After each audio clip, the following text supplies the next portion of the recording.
Bienvenidos y bienvenidas a Capital Empresa. Hoy empezaremos nuestro programa hablando del valor de lo humano en plena era de la inteligencia artificial.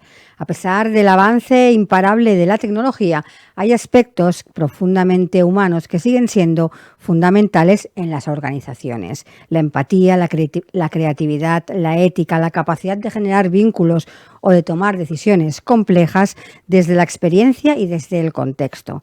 En un entorno cada vez más automatizado, cuidar lo humano se convierte en una ventaja competitiva. Seguiremos con una mirada a los perfiles profesionales y cómo están evolucionando. El mercado laboral ya no se mueve por estructuras rígidas, sino por habilidades transversales. Las empresas necesitan personas preparadas para lo que está por venir, pero también dispuestas a contribuir desde la transformación constante.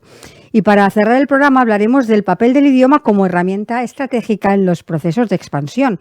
Comunicar en otros mercados no es solo traducir, es conectar culturalmente, generar confianza y posicionarse con coherencia. El idioma puede ser una clave silenciosa pero poderosa a la hora de abrir puertas en entornos internacionales. Así que arrancamos Capital Empresa.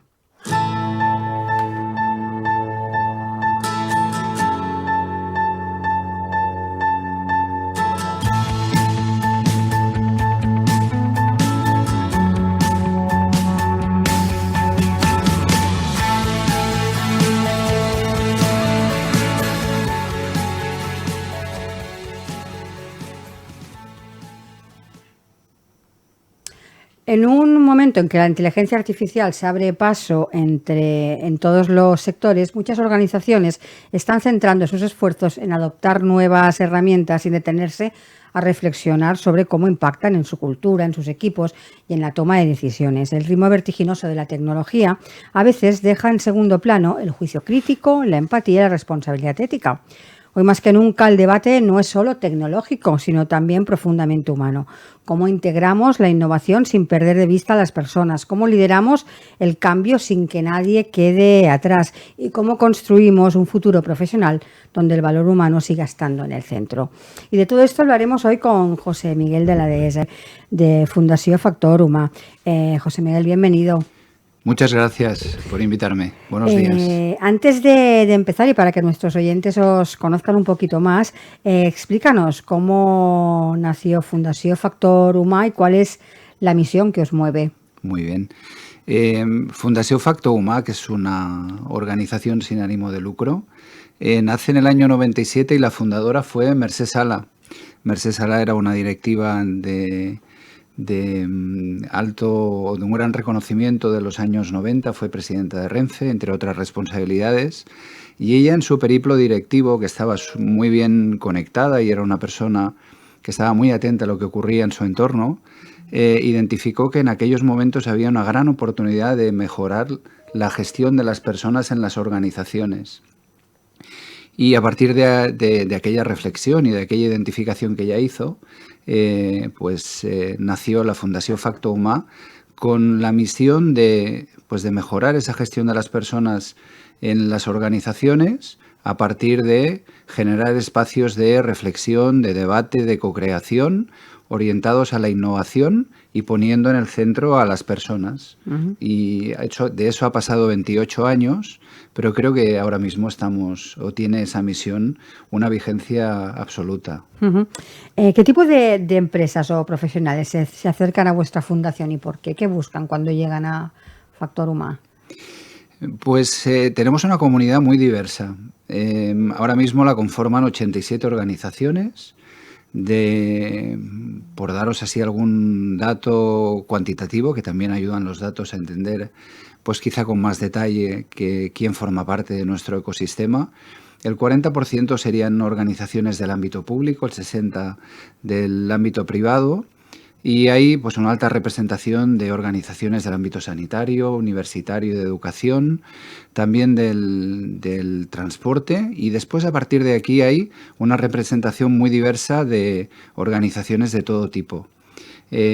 Básicamente, ¿qué buscan en la Fundación? Yo diría que somos capaces de atraer su interés por las actividades que impulsamos, más de 30 al año, con esa mirada humanista de poder capacitar a los equipos de la gestión, en la gestión de personas, y también para, a partir de buenas prácticas, reflexionar, co-crear y poner aprendizajes al servicio de la comunidad que nos ayuden a crecer, ¿no? Ujú. También el hecho de ser una comunidad diversa, de 87 organizaciones ahora mismo con voluntad de crecer, hace que tengamos el lujo interno y el tesoro de poder trabajar en co-crear desde el aprendizaje común en comunidad. Y estamos impulsando también comunidades de práctica, que eso nos ayuda a, pues, a aprender de los éxitos, de aquello que no ha sido tan exitoso, y en entornos de seguridad psicológica y para compartir con iguales en colectivos de direcciones de personas, de talento y de bienestar. Ujú. ¿Cuál dirías que es el mayor impacto que habéis conseguido en estos años en el ámbito empresarial?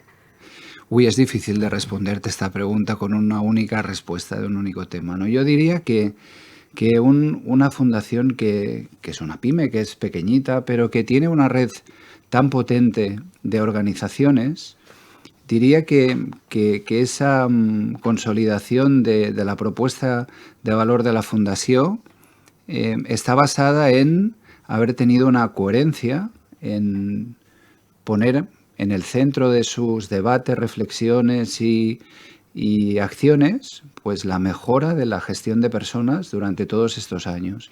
¿Y esto cómo lo hemos hecho? Pues con proyectos concretos que hemos impulsado con organizaciones de nuestra comunidad, también desarrollando un manifiesto que pone tres focos, ¿no? Con tres ejes fundamentales, ¿no? La persona, la organización y la sociedad. Y creo que esa línea de acción para seguir manteniendo la lógica de que invertir en personas, con las personas y desde la mirada humana, pues súper rentable para las organizaciones, ¿no? Es diferente hablar de humanismo que de buenismo, y en este sentido la fundación lo que propone es pongamos en el centro a las personas, hablemos de lo que les ocupa, les preocupa y lo que puede mejorar sus condiciones, porque si las personas están bien en su organización, la organización va a funcionar mejor, va a ser más rentable y tendremos un entorno social más amable, más empático, y nos hará, pues, tener unas condiciones en nuestro día a día, que son muchas horas las que pasamos en nuestro trabajo y en nuestra sociedad, más amables y más constructivas, ¿no? Diría que ese espacio de reflexión continuo, pues relacionado con ese manifiesto y con las acciones que impulsamos, sería de las cuestiones más relevantes que la Fundación ha ido construyendo. Ujú. Siguiendo con esa reflexión, ¿no?, que os hacéis continuamente a la hora de replantear empresas, ¿qué os impulsó a organizar este debate que organizasteis sobre inteligencia artificial y el impacto humano en las empresas? Pues aquí hemos identificado últimamente en contacto con nuestras organizaciones, pues que si tuviéramos que hablar de temas que ocupan y preocupan en la agenda, sería cómo la irrupción de la inteligencia artificial en estos momentos puede ser una oportunidad para las distintas organizaciones, ¿no?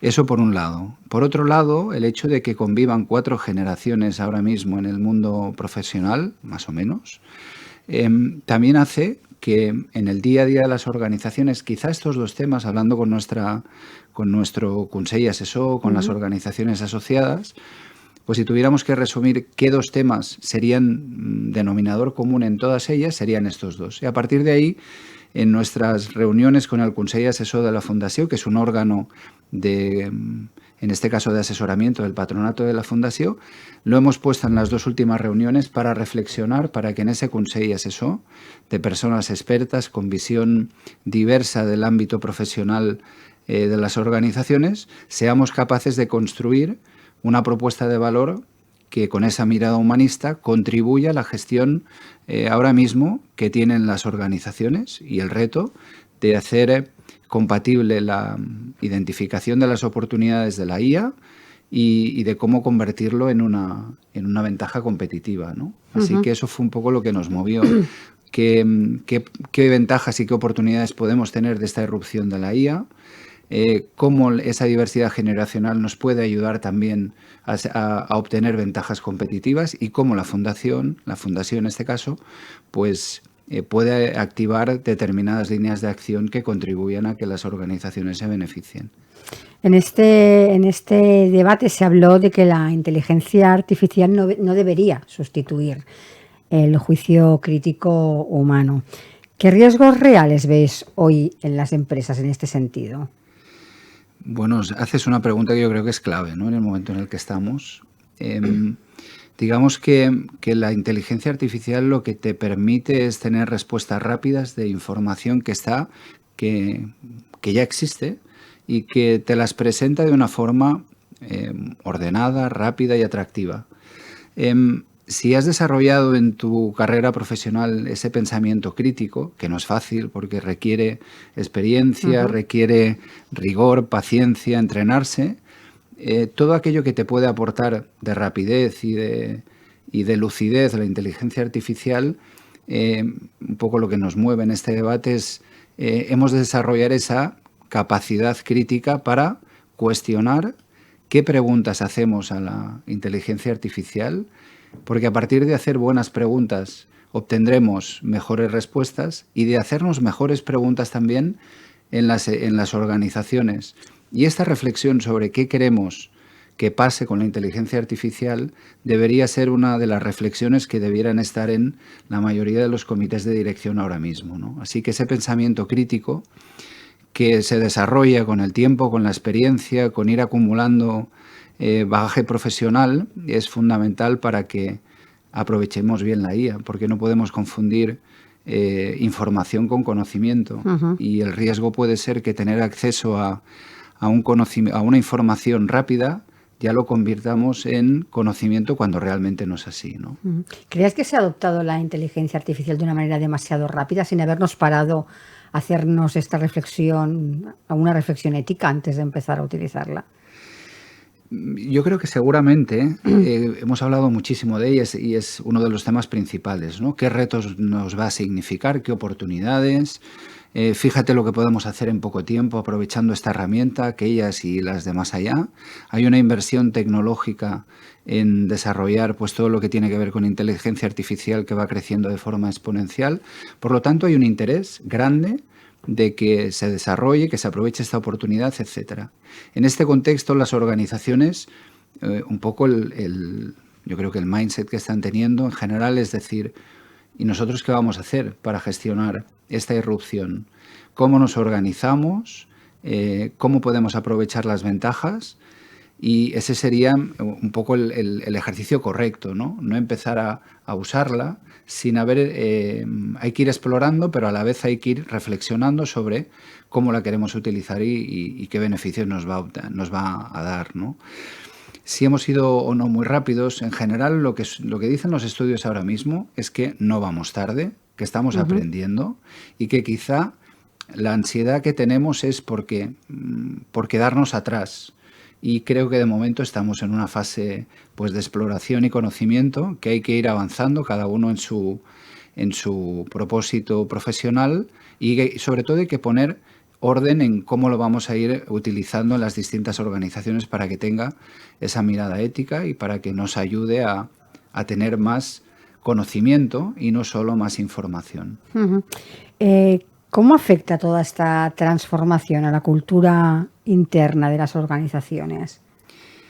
Nosotros este IALAC, que fue un poco el resumen y conclusión de la reunión del Consell Assessor, pues lo traducimos en un decálogo, que era un decálogo con voluntad de poner en el foco el diálogo, ¿no?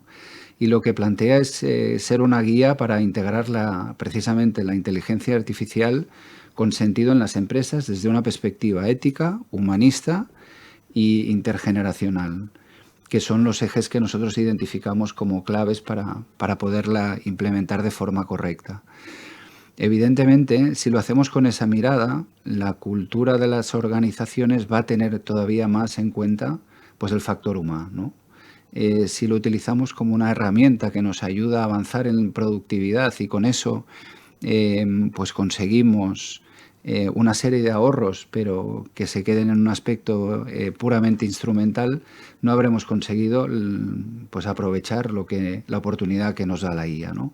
Que es al final tener oportunidades con el tiempo, que es un bien escaso que tenemos en nuestro día a día profesional, ponerlo al servicio, ese tiempo que nos puede ahorrar la inteligencia artificial, para tener culturas con una mirada más humana, donde esté más presente, pues tener conversaciones pues más profundas, un liderazgo más humanista que tenga en cuenta primero el autocuidado para poder influir en los objetivos que queremos conseguir, y tener presente espacios de diálogo y de tiempo con los equipos en un mundo tan acelerado, con lo cual sí que tiene impacto en la cultura y lo tenemos que saber aprovechar. ¿Y qué habilidades humanas van a ser aún más necesarias en un futuro inmediato? Pues en un futuro inmediato que ya tenemos prácticamente encima de la mesa, diría que esa actitud crítica que decíamos ahora mismo es una de las principales. Y esto a nivel generacional pues es algo que tendremos que poner encima de la mesa. Cómo las ayudamos a entrenarse en esa capacidad crítica o en ese pensamiento crítico a las nuevas generaciones, que no vean en la inteligencia artificial un atajo para llegar a un conocimiento que quizá no es tal.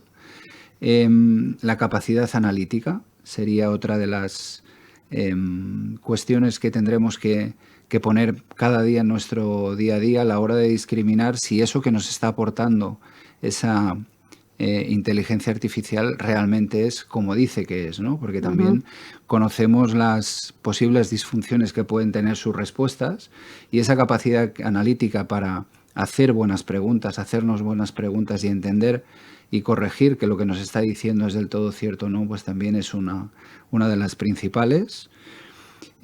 Seguir teniendo en nuestra agenda la capacidad de tomar decisiones con muchísima información y poniendo en foco aquellas que aportan valor. El pensamiento creativo va a ser algo que no va a sustituir la inteligencia artificial, y eso es algo que deberemos seguir cultivando y aprovechando con más tiempo que nos puede aportar esa inteligencia artificial. Y, por decirte alguna más, la capacidad de escucha, la de ser auténticos y flexibles. En la incorporación de la inteligencia artificial en procesos de recursos humanos, ¿puede poner en riesgo la imparcialidad o la va a reforzar? Este es otro de los grandes temas que tenemos en la agenda, ¿no? Porque al final, hablando de imparcialidad o de parcialidad, aparece el tema de los sesgos, ¿no? ¿Quién programa la IA? ¿Con qué sesgos? ¿Cómo corregimos con una mirada ética, transparente y monitorizando la información que nos da la IA y que le pedimos a la inteligencia artificial en los procesos pues de recruitment, de selección, básicamente, que pueden ser más masivos y que nos puede ayudar a identificar los mejores candidatos? Hay que poner muy bien el foco en cómo estamos haciendo ese filtro para que esos sesgos, pues si los hay, los tengamos identificados y los podamos corregir, ¿no? Es una oportunidad, pero a la vez nosotros también en el IALAC ya apuntábamos que esa mirada ética, el ser conscientes de que hay sesgos, pues ¿a qué nos lleva? Pues a analizar qué estamos haciendo, cómo lo estamos haciendo, pues para que no haya, los podamos identificar y nos pueda ayudar de verdad a encontrar, por ejemplo, los mejores y las mejores profesionales para las posiciones que se necesitan, ¿no? Pero que tengamos identificados esos posibles sesgos para que no enturbien pues posibles candidatos que podrían ser los mejores y que no llegan a ocupar esas posiciones. ¿Y crees que estamos formando a las personas adecuadamente para convivir con la inteligencia artificial en el entorno laboral? Pues diría que se está empezando a poner el foco en que eso sea una prioridad. Yo diría que ahora estamos por lo que vemos desde la Fundación y lo que comentamos con expertos y con organizaciones asociadas, la mayoría de organizaciones están, digamos que en esta fase, ¿no?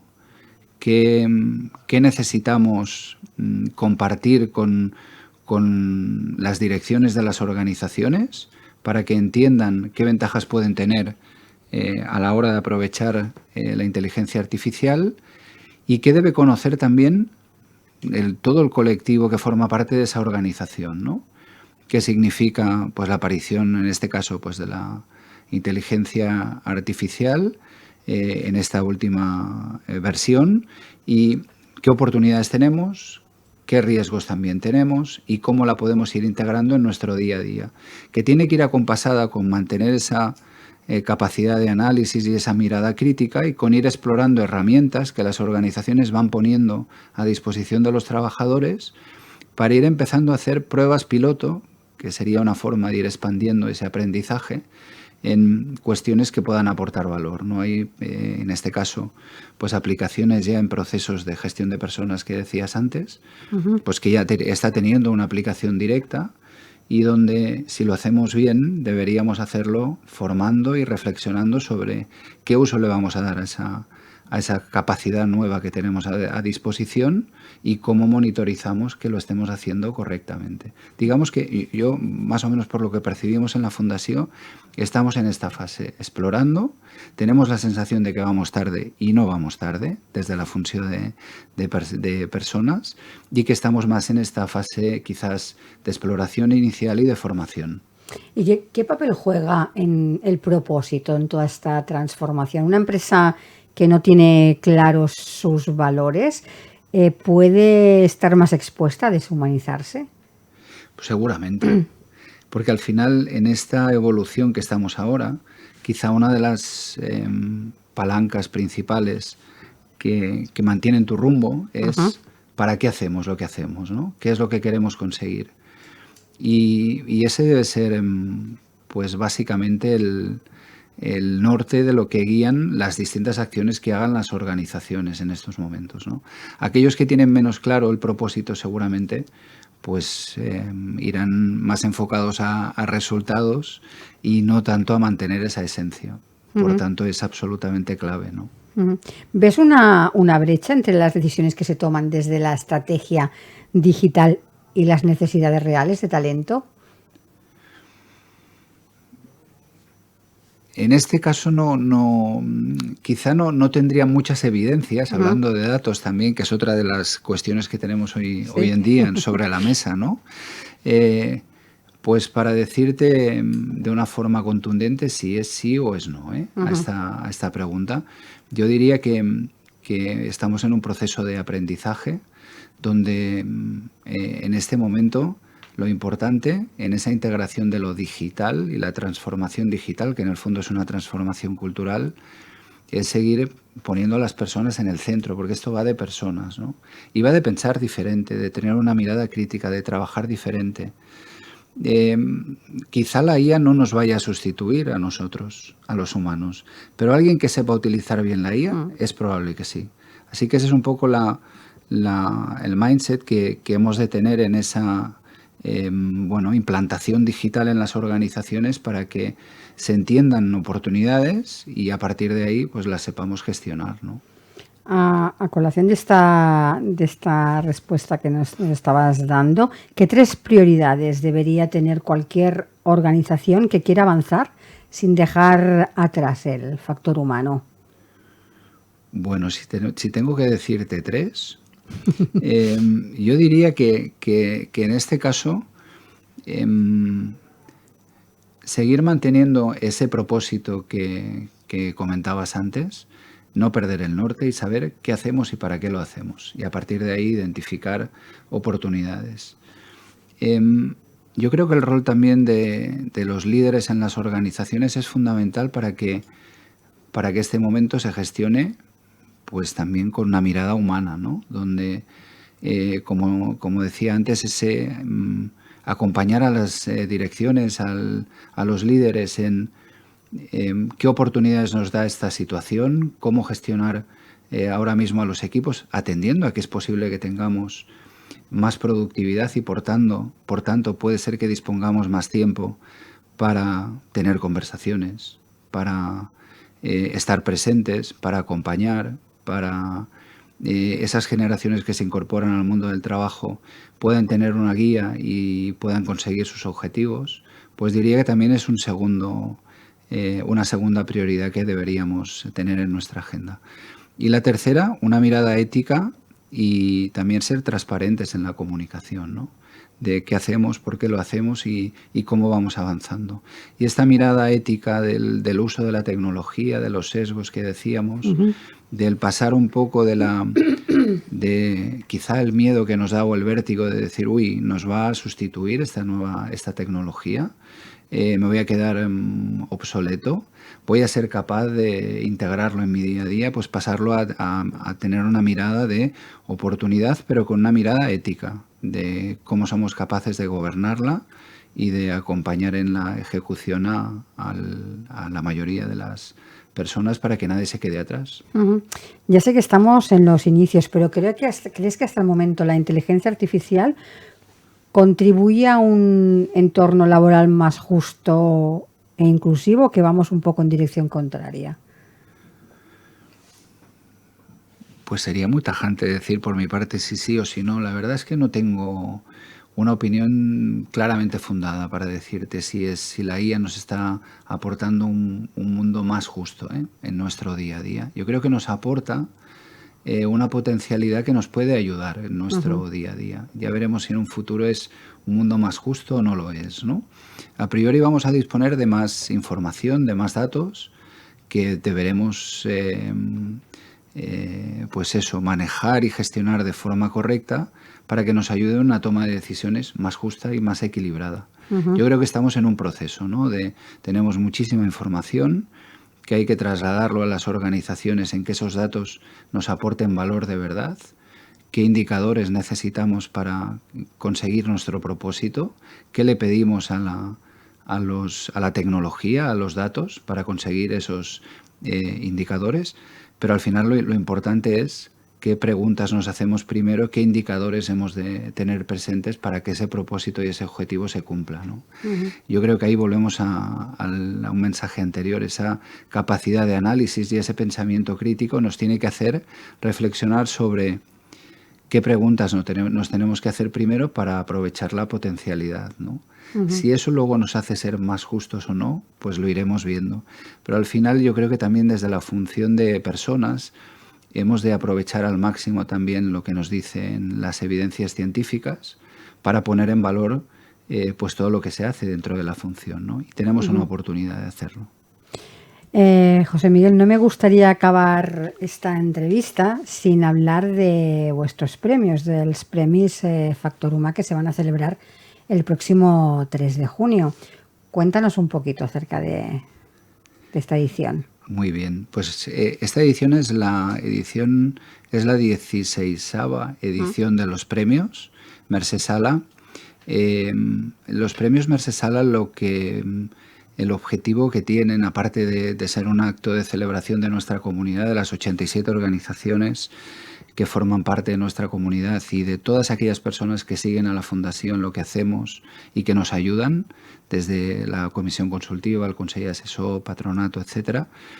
Es un acto de celebración porque reconocemos a una organización que predica con el ejemplo en los valores que la Fundació Factor Humà pues tiene, ¿no? Que son la mirada humana, la innovación y la visión global.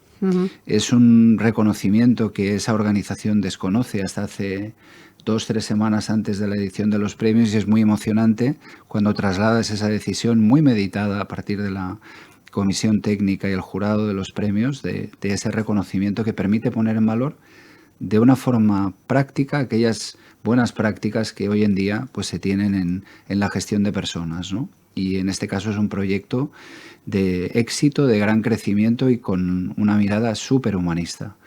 En esos premios este año reconocemos los premios Mercè Sala y 3 iniciativas también de organizaciones que forman parte de la Fundación. Premiamos 3 proyectos en gestión de la diversidad generacional. Eso también nos permite poner en valor buenas prácticas de la comunidad que forma parte de la Fundación y que también, pues eso que a veces cuesta en la función de personas, ¿no? De decir, esto que hacemos tiene una base científica, está alineado con la cultura y el propósito de nuestra organización y además es una buena práctica que se reconoce de forma externa, pues es una gran satisfacción. Y este año el claim es Sensapó. Y antes te hablaba de un poco lo que identificas en el entorno, ¿no? Que son pues determinados miedos a determinadas cuestiones que hoy en día pues aparecen en la realidad de las organizaciones, ¿no? Pues esos miedos también hablaremos con Cristina Gutiérrez Lestón, es una experta en esa emoción que los humanos sentimos en primera instancia siempre, que es el miedo, y desde una forma didáctica, positiva y simpática, pues en su ponencia nos ayudará a reflexionar sobre cómo identificarla y cómo trabajarla a nivel individual, porque es una emoción individual, pero también como equipos en las organizaciones, qué podemos fomentar para que ese miedo pues lo tengamos más controlado, que siempre existirá. Y por último decirte que en este caso pues nos acompaña también una presentadora de una organización que se acaba de unir a la Fundació, como es la Corporación Catalana de Mitjans Audiovisuals, TV3, y que es Lapsus Mentis, Elena García Melero, perdón. Y muy contentos de los previos a la organización de los premios. Este año lo hacemos en la Fábrica Damm. Y es una forma de dar continuidad a estas reflexiones que te compartía, ¿no? Tenemos el aforo completo. El año que viene deberemos buscar quizá un aforo más amplio para dar cabida a toda nuestra comunidad y contentos de compartir este propósito de aportar valor en un día festivo, donde hablemos de algo que está muy presente para que lo podamos gestionar en positivo. Pues José Miguel, muchísimas gracias por haber pasado por nuestro programa para hablarnos de la importancia del humano en esta era, ¿no? Frente a la inteligencia artificial, y muchos éxitos en vuestra gala de premios. Muchísimas gracias. Muchísimas gracias a vosotros por darnos voz en un momento en que lo humano está más presente que nunca, y no olvidemos que la inteligencia artificial está hecha por personas para personas. Pues muchas gracias. Gracias a ti.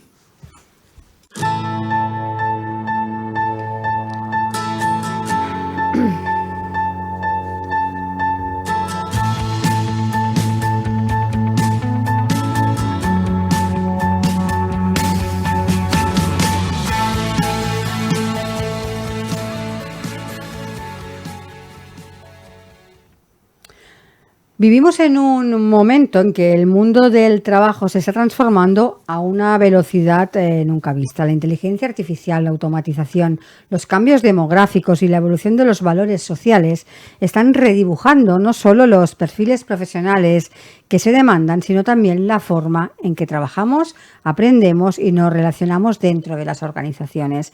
En este escenario incierto, adaptarse ya no es una opción, es una necesidad. Y para muchas personas y empresas esta adaptación pasa por cuestionarse si lo que saben sigue siendo útil, si lo que ofrecen sigue siendo relevante y sobre todo si están preparadas para aprender lo que todavía no conocen. Y de todo esto hablaremos hoy con Jordi Serrano, fundador de Future for Work Institute. Jordi, bienvenido. Gracias.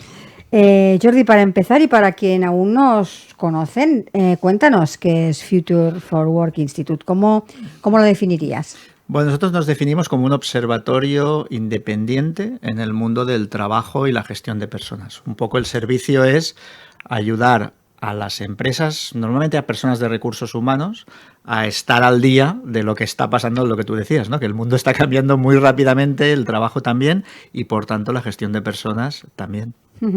¿Qué necesidad o qué vacío detectaste en el mercado cuando fundaste, ¿no? el instituto? ¿Por qué? Bueno, simplemente por eso, porque el profesional de recursos humanos, las empresas que tienen que atraer, tienen que mejorar su gestión del talento, se encontraban pues que el mundo estaba cambiando muy rápido, ¿no? Y necesitaban una visión objetiva, digamos, de alguien que no le intentara vender algo, sino que hiciera de radar de lo que está pasando fuera, ¿no? Yo creo que es una cosa general hoy en día las empresas, no solo para este tema, sino para cualquiera, hay que estar mirando hacia afuera, ¿no? Ese es nuestro trabajo. ¿Cuál es el perfil de las empresas con las que soléis trabajar y qué tipo de proyectos demandan? Hasta ahora el perfil de empresas es más bien empresa grande, que básicamente nos pagan una especie de suscripción anual, para hacerlo resumido, que les da acceso pues, a tendencias, a contenido, a webinars, etcétera. Y ahora mismo me coges que precisamente estamos abriendo la posibilidad para empresas pequeñas, para profesionales individuales, que quieran suscribirse a nuestra plataforma, una especie de Netflix para recursos humanos, ¿no? Esta es un poquito la idea. ¿En qué se diferencia vuestro enfoque de otras consultoras o otros centros de investigación en el ámbito del trabajo? En que nosotros no somos ni consultora ni centro de investigación, ¿no? O sea, no pretendemos hacer consultoría en las compañías, sino que solo cubrimos esa necesidad de estar al día. Pero tampoco somos académicos, digamos, enterrados en la Torre de Marfil haciendo solo investigación para universidades, ¿no? Es un punto medio para conseguir que las empresas estén al día con rigor, ¿no? Que es también un tema que falta mucho hoy en día. Jordi, comentabas en un reciente artículo que el cambio tecnológico ya no es lineal, sino exponencial. ¿Cómo afecta todo esto a las empresas de hoy? Bueno, esto va para rato, ¿no? A ver, lo que es importante, y yo digo mucho también, es que el cambio en las empresas no viene solo de la tecnología. Luego, si quieres, hablamos un poquito de tecnología, ¿no? Pero hay muchos cambios que están afectando a las empresas y en concreto al mundo del trabajo, ¿no? Por mencionar algunos, ¿no? Que llevamos años con esto, la globalización, ¿no? Conectamos todo el mundo, también gracias a la tecnología, y hicimos que gran parte del trabajo, ¿no? Se fuera a hacer a otras partes del mundo, ¿no? Eso en los años 80, ¿no? Cogimos y dijimos, oye, las fábricas a la China, ¿no? Y gran parte del trabajo manual, del trabajo repetitivo, lo enviamos a otras partes del mundo, básicamente buscando mano de obra más barata. Luego vino todo el tema de la digitalización en general, ¿no? y del cambio acelerado que esto trae. Las empresas tienen que adaptarse a una velocidad de transformación que es difícil para ellas. Bueno, y recientemente ya podemos hablar todavía más, ¿no? Y también automatizamos muchas de las tareas, ¿no? Tareas que eran repetitivas, que eran automáticas, ¿no? Y eso asumimos, por ejemplo, que las fábricas, ¿no? Si tú te vas hoy a una fábrica de coches, pues hay relativamente pocas personas haciendo ese trabajo físico, ¿no? Y esto ha sido así durante varios años y hemos ido cambiando el perfil del trabajador, del perfil manual, ¿no? Que era el que había hace muchos años, y del perfil que, digamos, lo importante era las horas que ponía, ¿no? y el esfuerzo físico, etcétera, a un perfil donde buscamos más la creatividad, más su capacidad cognitiva. Y este cambio de perfil se ha dado en los últimos años. Y estábamos ahí, y entonces llegó la IA. Hablando ya que me has nombrado ahora la inteligencia artificial, ¿crees que las organizaciones están realmente preparadas para los cambios que está trayendo la inteligencia artificial? Yo creo que nos ha cogido a todos a contrapié. A contrapié, incluso a los que nos dedicamos a estar al día y a estar mirando hacia el futuro. A todos nos ha cogido a contrapié. Yo escribí un libro en el 2013 que se llamaba El ocaso del empleo, que hablábamos de la automatización, etcétera. Pero bueno, la automatización iba a un ritmo y más o menos se creaban otros empleos, bien. Y entonces cuando en finales del 2022 aparece ChatGPT, que hoy mucha gente ya conoce, yo mismo me quedé absolutamente parado y escribí un artículo que se llamaba La llegada. O sea, como si hubieran llegado los extraterrestres y hubieran aterrizado, porque de golpe vimos una máquina que era capaz de hacer trabajo cognitivo, que hasta ahora gran parte de esas tareas eran las reservadas a los humanos, ¿no? Incluso el CEO de OpenAI, que es el fabricante de ChatGPT, ¿sí? En 2021 hizo un tuit que decía le va a sorprender a mucha gente, pero el trabajo que pasa delante de una pantalla, ¿no? Que es lo que creíamos que estábamos a salvo, el trabajo que pasa delante de una pantalla va a bajar en valor más rápido que el trabajo del mundo físico. Y eso es algo que poca gente se esperaba en aquel momento.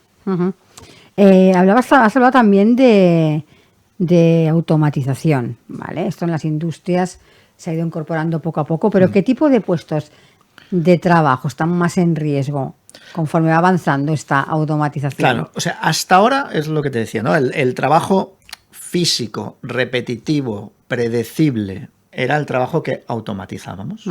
Y ahí tienes desde los robots, ¿no? Sí. A yo qué sé, a software haciendo trabajo. Bien. Con la llegada de la IA nos estamos metiendo en automatizar esos trabajos cognitivos y que incluso requieren interacción humana, ¿no? Te hablo de trabajos, no sé, como la atención al cliente, ¿no? Donde tú puedes tener, antes tú tenías un call center con gente atendiendo y ahora puedes tener un chatbot que atiende a las personas, ¿no? Y muchos trabajos, porque también hay que entender lo que es capaz de hacer esta herramienta, que podríamos hablar un rato largo, ¿no? Y que todavía... porque entiendo que estamos en los inicios. Claro, o sea, se habla como de 5 niveles. El primer nivel es el nivel de conversación, que es lo que usamos hoy en día todos con el ChatGPT y tal. El siguiente nivel es las máquinas empiezan a razonar, ¿no? A este nivel también hemos llegado. El nivel 3 es, tenemos agentes, que se llama de inteligencia artificial, que entonces tú tienes, digamos, una especie de asistente tuyo que va a hacer lo que tú le digas. O sea, que no es ya solo dime dónde puedo ir de turismo a Londres, sino es me voy de turista a Londres, resérvame los billetes, busca el más barato, búscame un hotel y cuando hayas terminado todo el proceso me lo cuentas, ¿no? Como si tuvieras un secretario. Ese es el nivel 3. Estamos ahí ahora, estamos entrando ahí. Y luego ya el nivel 4 es que las máquinas ya sean capaces de inventar cosas, etcétera. Y ya el máximo es lo que se llama la inteligencia artificial general, donde las máquinas serían capaces de hacer básicamente cualquier trabajo que hacemos las personas. Esto, que hace unos años era ciencia ficción, ahora ya lo empezamos a mirar con suspicacia, ¿no? Y estamos viendo que las máquinas, por ejemplo, son capaces de resolver el 90 y pico % de los concursos matemáticos súper avanzados, que son capaces de superar pruebas de doctorado o de hacer el examen MIR de los médicos con buena nota en España, ¿no? Entonces, eso, claro, ha roto la baraja y el tipo de trabajos que ahora están afectados por la automatización es mucho mayor. ¿Cuáles son los roles que van a estar más en auge y qué surgirá con más fuerza? Porque claro, todo eso también trae que seguramente saldrán profesiones que a lo mejor ahora ni conocemos. Entonces, ¿qué tipo de rol va a experimentar más su vida? O sea, el tema es que si un trabajo, un puesto de trabajo, yo creo que cada vez tenemos más claro que, digamos, no se trata de eliminar puestos de trabajo entero, sino que cuando tú tienes un puesto de trabajo lo puedes partir en tareas, ¿no? Es decir, una periodista pues hace cosas, ¿no? A lo mejor hace una búsqueda sobre el tema que quiere trabajar, entrevista a personas, edita esa entrevista, etcétera, ¿no? Entonces, todas esas subtareas, algunas las hará mejor la máquina que la persona y otras las hará mejor la persona. Entonces, ¿qué tipo de tareas parece que van a hacer mejor las personas? O, aunque ya te digo que cada vez la línea nos la están poniendo más alta, ¿no? Lo que tiene que ver con la creatividad es una tarea que en principio es las personas somos mejores. Lo que pasa es que nos han subido el listón. Lo que hasta ahora llamábamos creatividad, ¿no? Que a lo mejor es hacer un texto medio, diseñar un logotipo para una empresa, esto las máquinas ya lo hacen. Ahora subimos el nivel, ¿no? Hay que hacer un logotipo muy bueno, ¿no? Hay que hacer un texto realmente bueno, ¿no? Nos han subido el nivel. Entonces, temas de creatividad, temas en las que haya interacción humana, ¿no? Esa interacción humana. Nosotros preferimos hablar con humanos todavía que con máquinas. Pero de nuevo, nos han subido el listón. Si lo único que hacías como humano era atender un pedido y apuntarlo en una máquina, etcétera, eso ya lo hace mejor la máquina. ¿Qué es lo que se valorará? Pues a lo mejor esa empatía, esa capacidad de conectar con el otro. Nos han subido también el nivel de la interacción humana, ¿no? Nos están dejando en lo que es la humanidad pura. Estamos hablando mucho de inteligencia artificial, pero como tú decías antes, no todo es tecnología. ¿Qué papel juegan otras tendencias como podría ser la sostenibilidad, como podría ser el envejecimiento de la población? Claro. Hablabas tú antes también de la globalización. Claro, o sea, el mundo está cambiando en mil aspectos y además últimamente hay mucho ruido, ¿no? Parece que cada día pasa algo, ¿no? El COVID, podríamos hablar del COVID, ¿no? Que nos ha cambiado la forma de trabajar mucho, ¿no? Pero podríamos hablar de geopolítica, con el tema de guerras. El señor Trump pone unos aranceles y cambia la vida de muchas empresas, de muchas personas que trabajan en las empresas, etcétera. Podríamos hablar de demografía, como por ejemplo nos estamos envejeciendo en esta parte del mundo, especialmente. Y a veces hablamos aquí mucho de los millennials y los jóvenes y tal, pero por ejemplo en España, que es uno de los países más envejecidos del mundo, el problema no es los jóvenes, que también hay muchos problemas con los jóvenes, ¿no? Pero por ejemplo nuestra pirámide laboral pues tiene más de 45 años. ¿no? Y ese es el perfil laboral. Aquí se habla más de los seniors. Bueno, de hecho, vosotros tenéis un programa de eso, ¿no? Entonces, todas estas tendencias cambian la manera en la que las empresas se dirigen a sus clientes, en las que las empresas se desarrollan. De hecho, el tiempo de vida medio, de esperanza de vida de las empresas ha ido bajando, ¿no? Tú en los años 30, una empresa de estas grandes cotizadas y tal, pues podías esperar vivir 100 y pico años. Sí. Hoy en día, si eres una empresa de estas grandes cotizadas, puedes esperar vivir 15 años. Y eso no cuadra con el alargamiento de nuestra vida. Como seres humanos, cada vez trabajamos menos y las empresas viven menos, ¿no? Y además, aunque estés dentro de una empresa, como el mundo cambia tan rápido, pues vas a tener que cambiar de trabajo, de rol, de departamento, etcétera, ¿no? Se habla del trabajo de la vida de 100 años, ¿no? Antes estudiabas, te preparabas para algo, te ponías a trabajar toda tu vida, ¿eh? Cuando yo era joven, pues tus padres te decían, vete a trabajar a la Caixa, ¿no? Que será para toda la vida, te decían, ¿no? Y luego pues te jubilabas y te morías. Una vida de 4 etapas y la última la peor, ¿no? Entonces, hoy en día la cosa ya no está así. Tú estudias una cosa, te pones a trabajar, entonces esa empresa a lo mejor desaparece, cambias de rol, luego te reciclas totalmente y entras a trabajar otro rato más, luego paras para dedicarte a la familia o a cuidar a los padres, luego te prejubilas, ya no te jubilas del todo, te jubilas un poquito, ¿no? Y luego finalmente pues te mueres, eso sí, eso llega. Hablabas ahora de bueno, estudias, como lo que se pensaba antes, buscas un trabajo y pasas 40 años en la misma empresa. Hablando de los estudios, ¿cómo están evolucionando? Su ritmo de evolución, ¿cómo es si lo comparamos al ritmo que está cambiando todo? Es decir, tecnología, pensamiento, maneras de trabajar. Parece que muchos estudios se quedan... Bueno, parece que muchos, no, muchísimos se quedan atrás, ¿no? Y cuando salen los jóvenes al mercado laboral, cualquier parecido con la realidad es pura coincidencia. Claro, a veces hablamos de la tecnología como si fueran los móviles, pero los seres humanos tenemos otras tecnologías, que son las tecnologías sociales, ¿no? La educación es una tecnología. Y esta tecnología va más lenta que la otra, que la de los chips. Entonces, nos cuesta adaptarnos, ¿no? Y podríamos hablar de la tecnología, de la educación, de la democracia, de muchas cosas.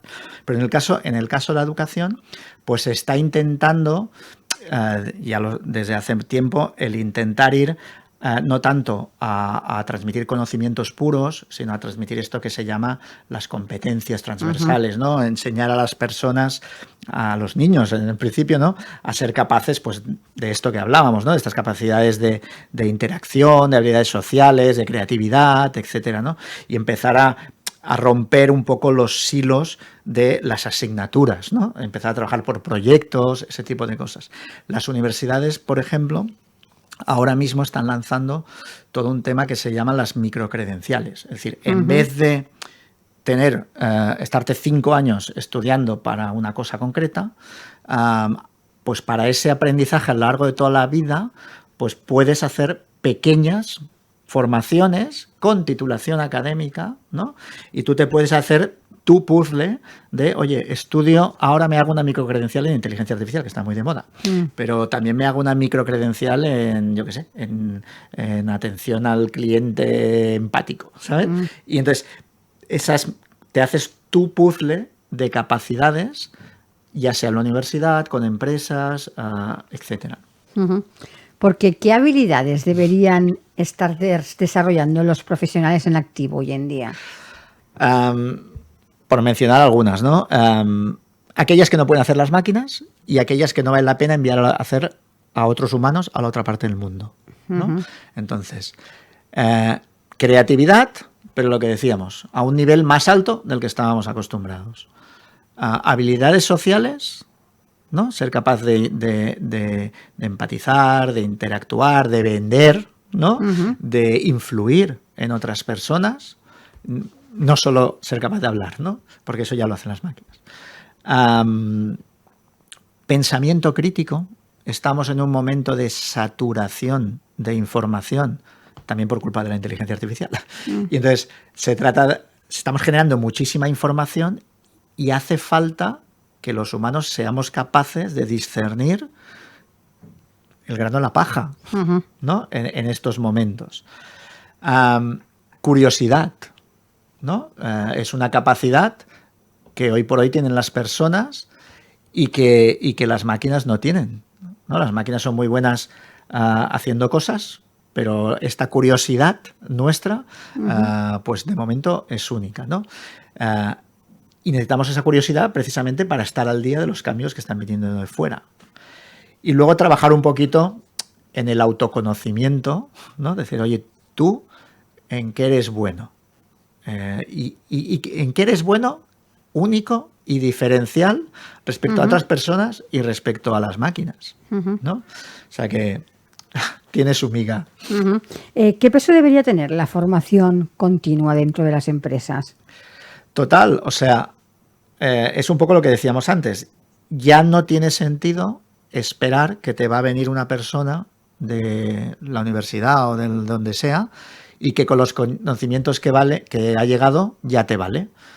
Necesitamos mantenerlos al día de todos los cambios que hay en el mundo exterior, ya sean tecnológicos o ya sean de otra manera, ¿no? Por tanto, ya no solo a nivel empresarial, a nivel personal necesitamos meternos en este aprendizaje a lo largo de la vida. Y por tanto las empresas desde luego deberían hacerlo y lo pueden hacer hoy en día mejor que nunca. Hay las microcredenciales que decíamos antes de la universidad, hay todo un tema de formación online que se ha disparado especialmente después de la pandemia, hay más recursos que nunca y la inteligencia artificial de hecho es una gran herramienta para aprender, eso también. Si hablásemos de sectores, ¿hay sectores más rezagados o más resistentes al cambio? Bueno, yo creo... A ver, hay sectores que por el tipo de sector que están, digamos, o cambian o mueren, ¿no? Y hablo del sector tecnológico, por ejemplo, ¿no? O la banca, que ahora mismo se está convirtiendo en una empresa tecnológica. De hecho, una cosa que ha pasado en los últimos años es que la tecnología ya es una cosa transversal, ya no es el sector tecnológico, ¿no? La banca es tecnología, la industria es tecnología, los medios de la sanidad, los medios de comunicación, es tecnología. Todos los sectores son tecnológicos. Lo que pasa es que es cierto que hay algunos sectores donde, por ejemplo, la regulación, ¿no? Pues tiene su peso, ¿no? O sea, ya has mencionado la sanidad, ¿no? O yo qué sé, o la aviación, la ingeniería, ¿no? Es decir, oye, ya está bien que haya sitios donde los cambios no vayan tan rápido, sino que se dediquen, donde prime más el rigor que la velocidad de adaptación, ¿no?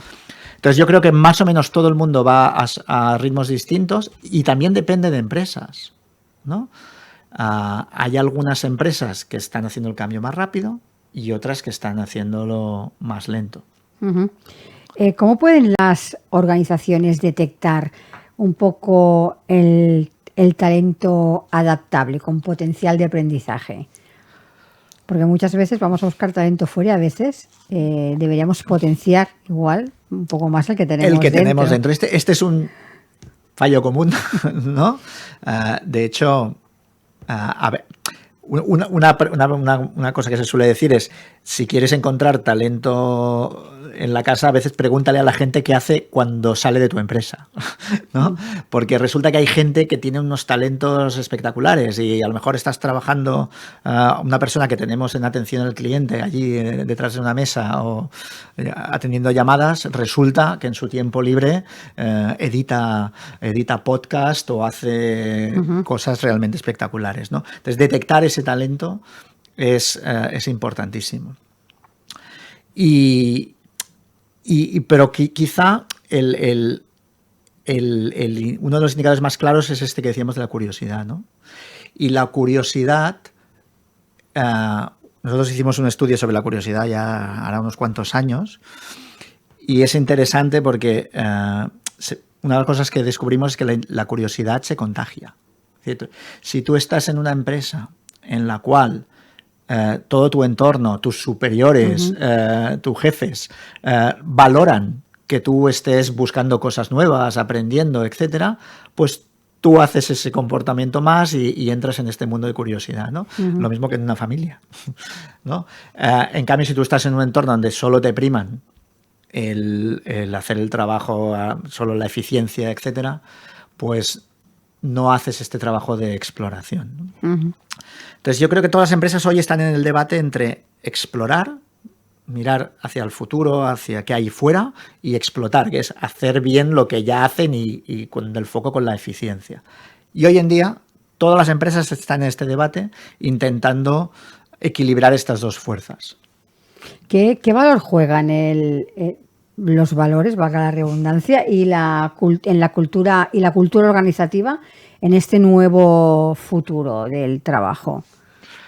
Había una frase que era la cultura, ¿cómo era? La cultura se come toda la estrategia para desayunar, ¿no? Entonces tú puedes tener todas las buenas intenciones, estrategias, etcétera, que si tienes una cultura muy cerrada, muy jerárquica, que no permite a las personas, digamos, crecer o desarrollar esto que decíamos, ¿no? La capacidad de innovar, de curiosear, etcétera, pues te cargas todos tus planes estratégicos, etcétera, ¿no?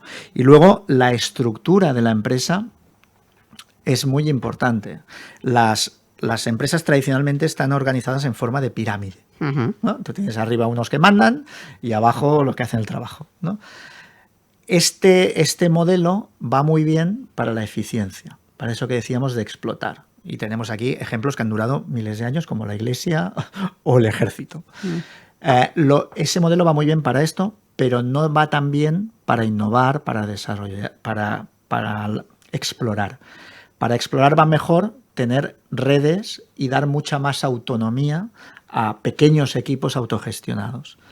Y aquí esto es algo que hasta ahora hacían las startups y grandes empresas están haciendo esta transición. Por decir una Bayer, ¿no? Que todo el mundo conocerá, ¿no? La multinacional farmacéutica con 100.000 empleados y tal, está ahora mismo haciendo un proceso de transformación muy importante, pasando de esta mucha jerarquía, muchos niveles, ¿no? El comité del comité, el jefe del jefe del jefe, a pequeños grupos autogestionados muchísimo más autónomos. Claro, eso también es un reto para las personas, porque te obliga a tomar tú más responsabilidad y a no esperar que te digan desde arriba lo que tienes que hacer, ¿no? Bueno, estaba un poco ligado a lo que decías antes, ¿no? Que ahora se nos pide un plus. Claro, nos están subiendo el listón, claro, para bien y para mal, ¿no? Nos están subiendo el listón, ¿no? Siempre hablamos de ¿qué nos hace diferente a los humanos? Bueno, pues la tecnología nos está obligando a definirnos. ¿Cómo está cambiando todo esto o redefiniendo todo esto el concepto que tenemos del liderazgo? Bueno, pues claro, cuando tú vas a un modelo en el que no se trata ya de decirle a la gente lo que tiene que hacer, sino en influenciarlo, ¿no? Estamos cambiando del control a la influencia, ¿no? Ese es el gran cambio de liderazgo de los últimos años. Porque el control, por una parte, ya no lo necesitamos tanto porque esperamos que las personas ya sean más autónomas y porque además tenemos máquinas que son capaces de controlar cuántas piezas hacemos o si lo hacemos con bastante calidad. El control pierde peso. Necesitamos líderes capaces de influir, de inspirar a estas personas a sacar el máximo de sí mismo. Y eso pues no es fácil tampoco. Es mucho más fácil enseñar a los líderes a controlar que enseñar a influir. En estos momentos, en el momento en que nos encontramos, ¿la inteligencia artificial está haciendo el mercado laboral más humano o lo está deshumanizando? Esto es pronto para decirlo. Yo creo que vamos a sufrir con la transformación. O sea, yo creo que siempre pasa, ¿eh? En todas las transformaciones hay gente que gana y hay gente que pierde. Eso nos pasó cuando vino la electricidad, nos ha pasado cuando vino los primeros ordenadores, etcétera, ¿no? El tema ahora es el ritmo. La velocidad a la que va es muy, muy, muy rápido. Entonces, decías, ¿nos está volviendo más humanos o no? Yo creo que vamos a sufrir, pero a medio largo plazo lo que nos está obligando esta tecnología es a encargarnos de los trabajos que sean realmente humanos, ¿no? Sabemos de sobra que hay muchos trabajos que son alienantes, ¿no? Hay un libro por ahí, que era el Bullshit Jobs, ¿no? Trabajos de mierda, ¿no? Si se puede decir esta palabra, ¿no? Por la radio. Hay muchos trabajos que sí, que pagan un sueldo, pero que realmente, si lo hicieran las máquinas, oye, mejor, ¿no? Y eso ya lo hemos hecho. Teníamos trabajos súper peligrosos, ¿no? Sí. En las minas, en las primeras fábricas de la revolución industrial, etcétera. Oye, las máquinas han ido tomando esos empleos y, gracias a Dios, liberando a las personas de esos trabajos que eran en muchas ocasiones peligrosos físicamente, ¿no? Y tóxicos y alienantes. El reto ahora está en hacer esa transición y hacerlo bien hecho. ¿Cómo dirías que se está implementando el bienestar corporativo en nuestras empresas? Bueno, también aquí ha habido cambios en los últimos años. Hemos pasado del bienestar bien entendido, ¿eh? Claro, hemos pasado de entender el bienestar como, digamos, garantizar la seguridad física y, ¿no?, de que la gente no tenga accidentes en el trabajo y tal, a un bienestar. Bueno, luego por el medio pasamos con el bienestar más psicológico, etcétera, y ahora ya entendemos el bienestar como más holístico. O sea, entender que el bienestar de una persona tiene que ver con muchas cosas. Tiene que ver con su seguridad física, evidentemente, tiene que ver con su seguridad psicológica, pero tiene que ver, evidentemente, con su salario, su seguridad financiera, claro. Tiene que ver con cómo está el entorno en general. Y ahora mismo, por ejemplo, hay un concepto muy interesante que es el de la seguridad psicológica, que tiene que ver con que tú estás en una empresa donde puedes expresar tus opiniones, donde puedes sentirte libremente, ¿no? Entonces, este bienestar más global es en lo que estamos ahora, ¿no? Y muchas de las empresas están yendo hacia allí. Ujú. Me hablabas antes de las personas, de los jóvenes y de las personas mayores de 50, digamos así, los seniors, ¿vale? Si tuvieras que dar un consejo a un profesional de 50 o más años preocupado por su futuro laboral, ¿cuál sería? Primero, que no arroje la toalla, ¿no? O sea, vamos a vivir más años y la vida no termina como terminaba mi abuelo, ¿no? Y va a ser el perfil medio español. Vivimos de nuevo en uno de los países más envejecidos del mundo. Estamos pegándonos ahí con Japón, ¿no?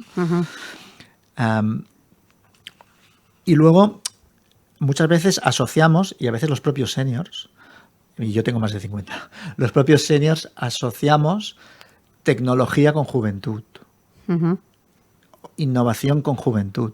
Y esto es una falacia, ¿no? Como seguramente sabéis, gran parte de las empresas, startups y tal, en España están hechas por personas de mediana edad, sí, que tienen más recursos, que tienen contactos, etcétera, ¿no? Entonces, yo creo que el capital que hemos acumulado los seniors durante estos años de contactos, de experiencia, etcétera, hay que unirlo a estar un poquito a la última, ¿no? A mantener viva la llama de la curiosidad y no tirar la toalla, ¿no? En ese sentido, experiencia más curiosidad y estar a la última es una combinación imbatible. Y ahora el consejo para la cara B de la moneda, para esos jóvenes que están decidiendo qué estudiar, qué no estudiar, estudiar sí o no, qué hago, dónde me dirijo, ¿qué le daría? ¿Qué consejo sería para esos jóvenes? Bueno, como mis propios hijos, ¿no? Como mis propios hijos. Yo aquí diría, primero, evidentemente, estar al día. De nuevo, porque seas joven, no asumas que estás al día de tecnología. Que uses mucho Instagram no quiere decir que supieras implementar la inteligencia artificial o que seas capaz de interactuar con las personas, ¿no? Antes de la entrevista hablábamos de que a los jóvenes les cuesta llamar por teléfono, etcétera, ¿no? Este tipo de capacidades también tienen que trabajarlas, ¿no? Y en cuanto a qué estudiar o no estudiar, yo creo que hoy en día hay más oferta que nunca. De hecho, un problema que hay es el exceso de oferta. Las universidades han explotado los 4 títulos que había antes, ahora hay 15.000 especialidades y ahora además hablamos de microcredenciales. Entonces yo creo que cada uno va a tener que hacerse su puzzle y asumir que lo que vas a trabajar cuando salgas de la universidad no va a ser en lo que vas a trabajar 10 años después. Y se trata de ir haciendo el camino y ser adaptables en ese proceso. Jordi, ¿qué te gustaría, ya para ir finalizando, qué titular te gustaría leer dentro de 5 años, 10 años sobre el mundo laboral? Mira, pues por decir uno, la inteligencia artificial nos ha quitado el trabajo y estamos encantados. Bueno, pues sería un buen titular. Pues Jordi, muchísimas gracias por haber pasado por nuestro programa para hablarnos de, bueno, hacia dónde va el mercado laboral. Muchísimas gracias. A ti, hasta luego. Un saludo.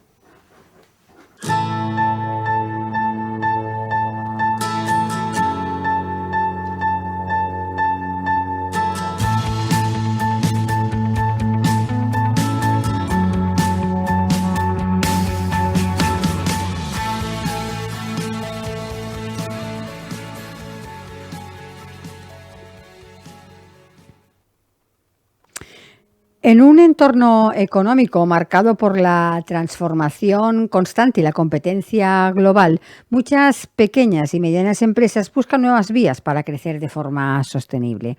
Una de esas vías pasa por la internacionalización, una apuesta que va mucho más allá de vender en otros países. Expandirse supone comprender nuevos mercados, adaptarse a distintas culturas y comunicarse con precisión y sensibilidad. En este proceso, el idioma no es un detalle menor, sino en una pieza estratégica que puede marcar la diferencia entre conectar o quedarse al margen. Hoy nos detenemos en esa parte esencial del camino, la que permite que las ideas, los productos y los valores viajen y sean entendidos tal y como fueron concebidos. Y de todo esto hablaremos con Arantxa Caballero, es CEO y fundadora de Nuada. Arantxa, bienvenida. Muchas gracias. ¿Cómo estáis? Encantada de tenerte en el programa. Para empezar, para aquellos que todavía nos conocen, cuéntanos un poco cómo nace Nuada y qué te llevó a fundarla. Pues mira, yo estaba en transición porque había dejado de trabajar en una empresa de la que fui fundadora y por diferentes motivos después de 15 años rompimos, digamos, esa relación. Era una empresa también de traducción y el motivo principal, porque yo estaba barajando si ir a una empresa, una gran empresa de traducción, la que llevaba un proceso de selección bastante avanzado, o seguir por mi cuenta, montar algo por mi cuenta. Y estaba en la Feria de Sevilla, en abril. Entonces, en aquel momento pensé, oye, igual esto de decirle a mi jefe sueco para una empresa china que al año que viene, lo siento, pero que a partir de la 1 igual no puedo contestar a ningún correo, a lo mejor no se entendía, ¿no? O a lo mejor no era posible simplemente. Entonces yo tenía, en ese momento, pues visualicé que lo que quería era ser más dueña de mi tiempo. Vengo de una familia con un padre empresario, empresa familiar de transportes, y mi padre todas las cosas que le gustaban en la vida las iba a hacer cuando se jubilara. Y nunca pudo hacerlas. Entonces, incluso habiendo vendido la empresa, muy bien vendida, pues luego por motivos de enfermedad, pues no pudo lograr su sueño, ¿no? Entonces dije, yo creo que es necesario vivir no para trabajar. Entonces quiero estar en un sitio donde yo pueda tener la libertad de, siempre que el cliente esté bien atendido, que es quien nos da de comer, pues organizar un poco el trabajo y tener la flexibilidad de entrar un poco más tarde, hacer algunas horas por la tarde para completar si necesito, pero poder gestionar un poco mejor mi tiempo. Entonces no tenía siquiera a mi hijo, que parece que cuando tenemos hijos es como que la vida nos lleva a ese punto de inflexión, pero sí quería además que, como te digo, que no solo yo pudiera disfrutar de esa facilidad, sino que la nueva empresa que creara tuviera esa flexibilidad de conciliación real. Para mí ha sido el motivo principal. Y Arantxa, ¿qué tipo de servicios ofrecéis y a qué sectores os dirigís principalmente? Pues mira, nosotros estamos un poco más especializados por volumen en el sector médico-sanitario, en el sector financiero-legal, y además trabajamos con bastantes fundaciones y ONG porque nos parece que es importante que su labor se trascienda. Y las tareas que normalmente hacemos para entendernos fácilmente sería traducción escrita, interpretación oral y además hacemos redacción de contenido en lenguaje claro para que se entienda mejor. Hacemos, por supuesto, subtitulado, elaboración de guías, incluso internas, para que los departamentos escriban de una manera un poco más coherente y se transmita bien la imagen de marca. Podemos implantar sistemas de traducción automática incluso a empresas que quieran una solución rápida, fácil para contenido interno que no tenga que no tenga riesgo, sino que donde si hay algún tipo de error porque no se supervisa mucho, no es no es especialmente peligroso. Ujú. O sea, que es ayudar a nuestros clientes en todas las partes que impliquen una comunicación multilingüe. Gestionar grandes volúmenes de documentos, gestionar documentos que se escribe una versión, luego se está terminando, se escribe otra. Ese tipo de organización de la gestión documental pues es parte de lo que hacemos el día a día. ¿Cuál dirías que es vuestro valor añadido? ¿Qué os diferencia de otras empresas de traducción o de servicios lingüísticos que podamos encontrar en el mercado? Pues una cosa que a nosotros nos sigue sorprendiendo es que nos dicen a menudo los clientes que lo que decimos que vamos a hacer lo hacemos en tiempo y forma. Entonces, debe ser que todavía hay mucha gente que se compromete a algo y no lo hace. Entonces, esa confianza que necesitan los clientes, porque somos un servicio auxiliar completamente. Es decir, nosotros no producimos nada, nosotros transformamos un contenido que ya alguien ha pensado, alguien ha diseñado y estamos dentro de la cadena de suministro de ellos. Entonces, si nosotros fallamos, pues a lo mejor se desbarata un poco el resto de los compromisos que tenga el cliente, ¿no? En una reciente entrevista comentabas que las pymes deben abrirse a otros mercados para crecer. ¿El idioma sigue siendo la barrera más importante? Afortunadamente, el nivel medio de idioma de inglés es ahora evidentemente mejor que hace 40 años. Pero el nivel medio de inglés, tengo un nivel medio alto, pues a mí me cuesta decirlo, llevo 30 años trabajando y trabajo en inglés todo el rato y doy charlas en inglés y negocio en inglés todo el rato, ¿no? Pero bueno, los que trabajamos en idiomas muchas veces somos muy exigentes y no llamamos bilingüe a cualquiera, ¿no? Sigue siendo un poco una asignatura pendiente e incluso cuando, aunque tengas buen nivel, puede ser en un idioma. Y si tú te quieres expandir a otros mercados, el inglés no siempre es suficiente.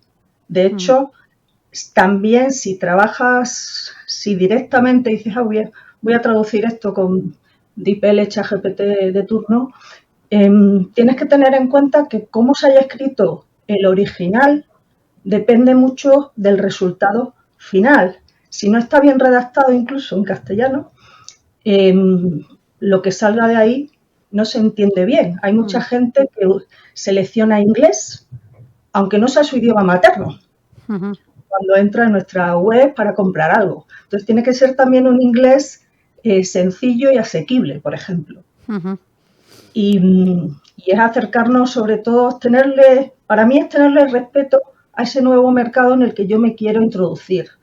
Si incluso nosotros redactamos en castellano nuestra página web y vamos a México, la primera muestra de respeto es a adecuar ese contenido que está escrito en castellano de Castilla, de España, adecuarlo a México.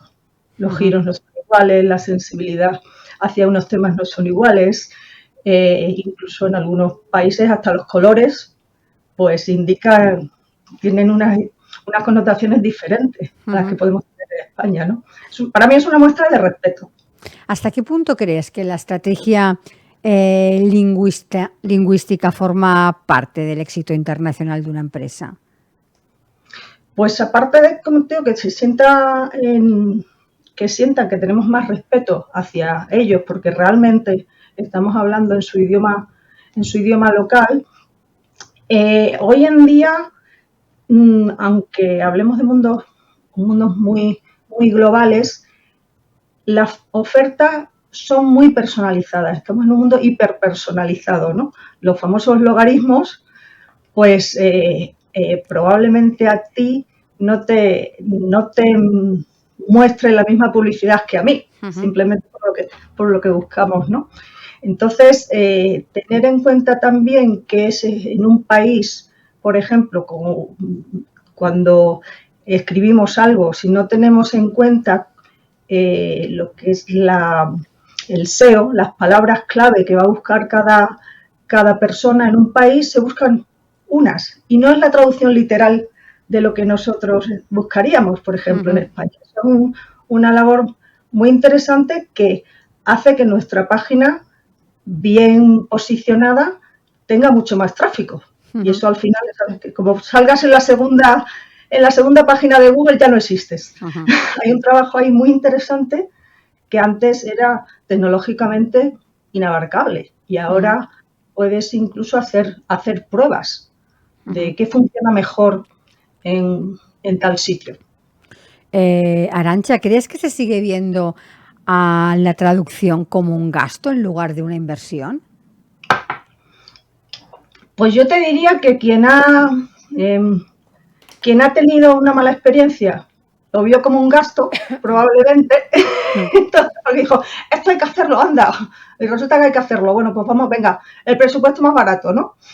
En ese caso, pues no ha aportado mucho probablemente esa traducción, era como un tic, y sin embargo, quien realmente ha podido sentarse con el equipo de traducción para decir, oye, no, realmente queremos llegar a este público objetivo y el tono de nuestra marca es desenfadada, una persona joven, urbanita, y queremos que nuestra página transmita eso. O, por ejemplo, si quieres o si tienes oficinas en diferentes sitios, en tu labor de contratación de personal, cómo te diriges a alguien en Suecia no es igual como te diriges en Italia, no tiene nada que ver.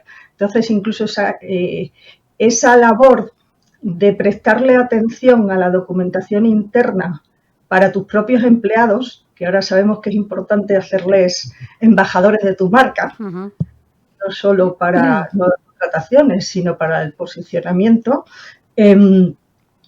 pues si tú prestas atención a esos detalles, esa inversión la vas a ver rentabilizada.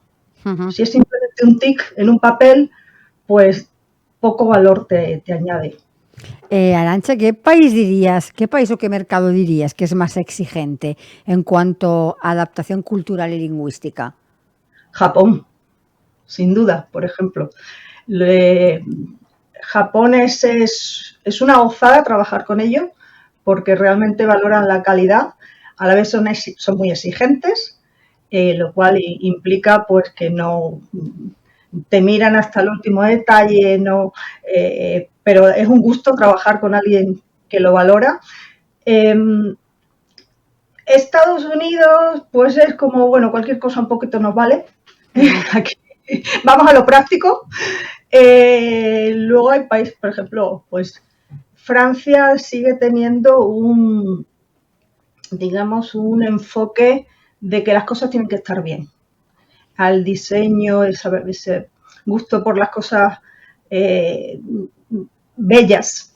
Al final tenemos un bagaje cultural que nos resulta difícil a veces definir y yo no quiero caer en clichés porque he conocido a mucha gente en mi vida muy distinta de diferentes países, pero sí hay unos valores y cómo se perciben las cosas que es distinto. Entonces, ese conocimiento también cultural, que es algo en lo que los lingüistas nos formamos, porque no puedes aprender un idioma sin conocer la cultura, o a lo mejor te gusta la cultura y entonces aprendes el idioma, va muy relacionado, ¿no?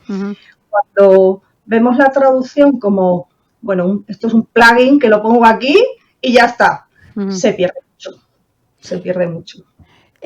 Arantxa, como presidenta que desde ANETI, la Asociación Nacional de Empresas de Traducción e Interpretación, ¿cuáles dirías que son los grandes retos que enfrenta hoy el sector de la traducción?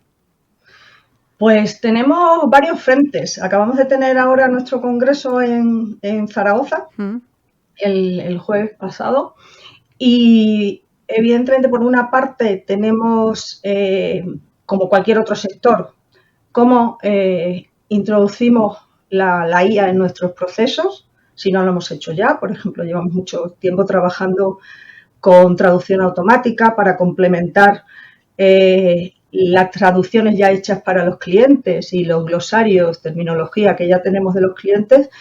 Y es una forma de inteligencia artificial generativa, ¿no? Pero ¿cómo la integramos para cualquier otra actividad que queremos automatizar? Ahí estamos igual que el resto de la sociedad. ¿Qué te voy a decir de lo que tú haces, ¿no? Hubo una ponente que presentó una solución que crea podcasts metiéndole temas, diciéndole cómo quieres que haya 2 personas que hablen y de repente tienes un podcast en 5 minutos, ¿no? La calidad de ese podcast pues igual no refleja la experiencia profesional de una persona real, como puede ser este caso, ni tienes una periodista que ha hablado con mucha gente y entonces sabe qué temas interesan a los oyentes, ¿no? En este caso. Y ahora que hablamos de inteligencia artificial, ¿crees que los clientes son conscientes del valor añadido que aporta un equipo profesional a humano frente a una herramienta, por ejemplo, gratuita? Pues va un poco por barrios, como digo yo. Tenemos desde el que probablemente lo ve como un gasto y entonces dice, bueno, me da igual, esto lo tengo que hacer y ya está. O el que incluso ha tenido malas experiencias, lo ha intentado hacer dentro y ha visto que toda esa gestión de contenido, de documentación, de terminología, de hacerlo bien, de guías de estilo, es que necesitas una vida para aprender, ¿no? Una vida, a lo mejor estoy exagerando un poco, pero necesitas mucho tiempo. Entonces es más sencillo externalizarlo, que la hora nuestra probablemente sea más barata que cualquier persona que tengas dentro, y vamos a ser mucho más eficientes porque, bueno, llevamos toda la vida haciendo esto, ¿no? Entonces, puede que a mí lo que más pena me da en general cuando veo algunas publicaciones por ahí que se nota que están traducidas directamente, como las publicaciones que se ve, este contenido generado por IA, que no tiene como alma, ¿no? Que es todo igual, está bien, o sea, hace un apaño, ¿no? Pero le falta algo, ¿no? Entonces, hay pues gente, de nuevo, que le vale cualquier cosa y la gente que quiere diferenciarse, que quiere construir una marca, pues va a un servicio profesional en diseño, en traducción y en lo que sea, ¿no? Arantxa, ¿estáis detectando nuevas tendencias o necesidades emergentes por parte de los clientes? Pues hay una que, bueno, no es tan emergente, pero que ahora probablemente cobra un poco más de fuerza, que es saber gestionar diferentes formatos, porque hoy en día el mismo contenido lo puedes aprovechar en una página web, lo puedes aprovechar en una documentación, por ejemplo, puedes utilizar parte para una newsletter. Entonces, ese mismo contenido lo viertes en diferentes formatos, incluso audio, ¿no? Entonces, esa gestión de diferentes formatos que nosotros llevamos tiempo haciendo, pues ahora como que lo valoran más porque dice, oye, ¿también podríais esto transformarlo en un subtítulo? Pues sí, por supuesto. Y va a seguir teniendo el mismo tono de marca que lo que ya tienes en la página web. Pero digo que otras veces tenemos, por ejemplo, clientes que han vuelto, lo han hecho, lo comentamos varios el otro día en el Congreso, que han empezado a usar internamente IA para traducir o subtitular, y el resultado, pues como cualquier otra cosa que para la que usemos la IA, sin supervisión humana, pues el resultado puede estar bien o puede estar mal. Y el peligro en algunos, o el riesgo, sobre todo en algunos sectores, como el jurídico o el de medicina, es que ese error, a lo mejor solo hay 2 errores, pero ese error puede ser letal. No hay. Esta mañana nos ha llegado, por ejemplo, una solicitud para traducir unas etiquetas a como 20 idiomas. Eso lo hacemos con relativa frecuencia, ahora que tiene que ajustarse a una normativa de la Unión Europea, hay una parte que es una traducción oficial, que tienes que usar esa, si no, no vale, y hay otra parte que son pues avisos o típicos warning, Sí. que te puedes meter en un lío si aquello no está supervisado por un humano, ¿no? Uh-huh. ¿Qué impacto ha tenido la digitalización en el modelo de negocio de las agencias de traducción?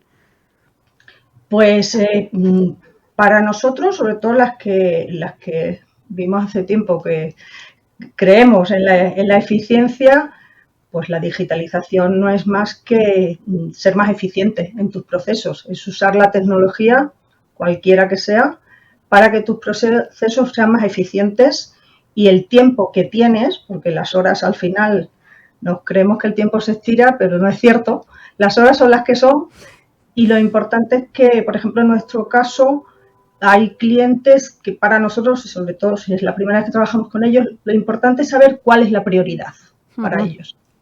A veces la precisión, otras veces es la calidad de la terminología, otras veces es pues la velocidad. Entonces ahí a lo mejor pues en el proceso donde quieren velocidad sí tenemos que ahí tenemos que integrar más que nunca la IA, porque la IA lo que sí nos gana es que es muy rápido. Otra cosa es, como digo, el resultado que con matices puede estar mejor o peor, ¿no? Yo creo que ahora para cualquier empresa, puesto que la parte más tediosa podemos automatizarla, podemos digitalizarla, la parte importante, sobre todo en el sector servicios, es entender de verdad qué quiere el cliente y cumplir. Arantxa, ya para ir finalizando y centrándonos en Nuada, ¿cuáles serían ahora vuestros próximos objetivos? Pues nuestros objetivos es, como creo que cualquier empresa no puede perder de vista, es seguir aumentando la cartera de clientes y seguir estando, como hemos estado hasta ahora, al día en las nuevas tecnologías, las nuevas versiones de herramientas que pueden ayudar a que hagamos más en menos tiempo o a un coste menor para el cliente, pero siempre manteniendo el nivel de excelencia que para el que nos subcontratan, porque si no ya lo harían ellos, de cualquier manera, ¿no? Y ahora sí, para finalizar, para aquellas personas que nos están escuchando, que quieran más información, quieran contactar contigo para conocer mejor en qué les podéis ayudar, déjanos una página web donde os encuentren fácilmente. Pues mira, aunque tenemos nuestra página web, que es nuada con 2 Ds, .com, donde somos más activos realmente es en LinkedIn. Ajá. Ahí, pues, tanto contactándome a mí directamente, estaré encantada de asesorarles si no tienen muy claro cómo iniciar su estrategia de internacionalización, o en la página de Nuada Translations. Pues Arantxa, muchísimas gracias por haber participado en nuestro programa y por darnos a conocer un poquito más el sector de la traducción. Muchas gracias. Gracias a vosotros, espero que haya sido útil. Un saludo, adiós. Adiós. Y a todos ustedes, como siempre, muchas gracias por acompañarnos y les recuerdo que les espero de nuevo mañana a las 10 en Capital Empresa. Así que hasta mañana y feliz día.